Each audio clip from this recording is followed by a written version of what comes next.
اللهم بارك. انا عايز هنا البطل في عباس العقاد يديك طقم ليله العمر، يديك طقم الصباحيه بكام؟ ب 250 يا جدعان مكرم. الله حد يسكته. بقول لك ابو 600 وابو 700 بره بكام؟ ب 250 جنيه. ستان اندونيسي مش ستان صيني، والكب مبطن. لازم تركزي معايا. ده بكام؟ 250 جنيه يا حاجه. عشان نسعدك وعشان نفرحك كميات ب 250 جنيه. بنتكلم في كميات. كل عروسه بتجهز نفسها ومستصعبه فكره انها تجيب طقم ليله العمر. بقول لك الكلام ده فين؟ في مدينه نصر. فين؟ في شارع عباس العقاد.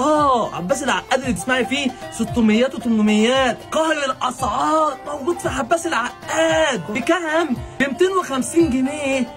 ولا ايجارات ولا مصاريف ولا عمال ولا اي كلام. بتاع الغلابه والله. احنا هنا موجودين هنا تيسير امور. سيبك من يقول لك ان الايجار غالي واللي عماله غاليه والمصاريف كتير. ربك اللي بيسد. يكفي انك تكوني سعيده. 250 جنيه. اللهم صل على سيدنا النبي. طب شكل، طب شكلين، طب قطعه، طب قطعتين.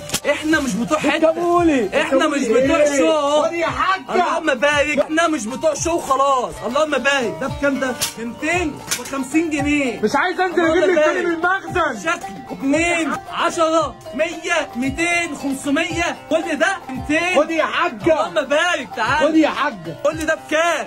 250 جنيه. ليه؟ ان في عروسه ما معهاش غير 250 جنيه. في عروسه سمعت 600 و700 واتصدمت وقالت انا مش جايبه طقم ليله العمر، لا ادفع 700 جنيه في طقم. لا، بقول لك ده كله علشانك وعشان تكوني سعيده. 250 جنيه. ومش شكل ولا 2 مش 5 ولا 10. اللهم صل على سيدنا النبي. بص على الموديلات، كل قطعه افجر من القطعه الثانيه بتاعتها، والكميات تسقي كل عروسه. تعالى. اللهم صل على سيدنا النبي.